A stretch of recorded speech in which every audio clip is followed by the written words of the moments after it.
সন্তানকে হারিয়ে এভাবেই বুকফাটা আর্তনাদ জানাচ্ছিলেন মা। হাসতে হাসতে গিয়েছিল পুকুরে, ফিরে এলো লাশ হয়ে। পুকুরে যাওয়াই যেন কাল হলো দুই শিশুর জন্য। এমন একটি মর্মান্তিক দুর্ঘটনা ঘটেছে 28 মে বুধবার সকালে ঝিনাইদহের মহেশপুর উপজেলার খোসালপুর গ্রামের পুকুরে পানিতে ডুবে দুই শিশুর করুণ মৃত্যু হয়েছে। নিহতরা হলেন শফিকুল ইসলামের মেয়ে আফিয়া খাতুন এবং তার চাচাতো বোন সাফিয়া খাতুন। স্থানীয় সূত্রে জানা যায়, সকালবেলা স্কুলে যাওয়ার পূর্বে আফিয়া ও সাফিয়া বাড়ির পাশে একটি পুকুরে গোসল করতে যায়। দীর্ঘক্ষণ বাড়িতে না ফেরায় পরিবারের সদস্যরা খোঁজাখুঁজি শুরু করে। পরে পুকুরে তল্লাশি চালিয়ে তাদের নিথর দেহ উদ্ধার করা হয়। ওরা এখন দুইটা চাচাতো বোন স্কুলে যাবে, 10টার দিকে গোসল করতে আসছিল।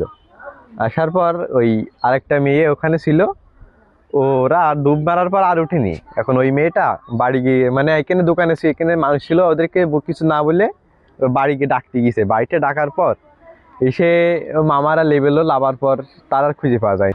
দীর্ঘ 40 মিনিট আমরা খোঁজাখুঁজি করি, প্রায় 20-25 জন মানুষ এক জায়গায় হয়ে যায়, সবাই খোঁজাখুঁজি করি।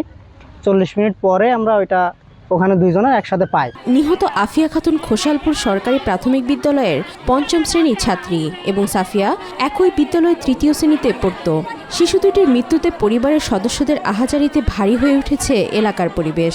ওরা চান করতে করতে ওই সাফিয়া করে ঝাপাতে গিয়ে ওই আফিয়া ধরতে গিয়ে ওরা দুইজনে তৈলে গিয়েছে। তখন কেউ নটা কান্দি যাচ্ছে, ও মা আমাদের মেয়েরা ডুবে গিয়েছে। তোমার মেয়ে তুলতে পেরেছে, এবার দুই বোনের পাওয়া যাচ্ছে না। এবার এসে দেখি মানুষজন কুল করছে, সব পান্তি নেবে খুঁজছে।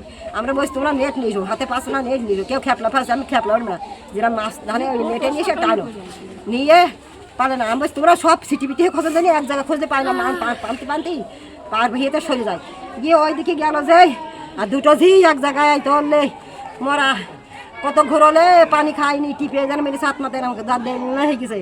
2-4টি খেয়ে ভাত খেয়ে গেলো, সেই ভাত বেরিয়ে গেল। স্থানীয় প্রশাসন ও পুলিশ ঘটনাস্থল পরিদর্শন করেছে এবং দুঃখজনক এই ঘটনার তদন্ত চলছে বলে জানা গেছে। নিউজ ডেস্ক, আজকাল।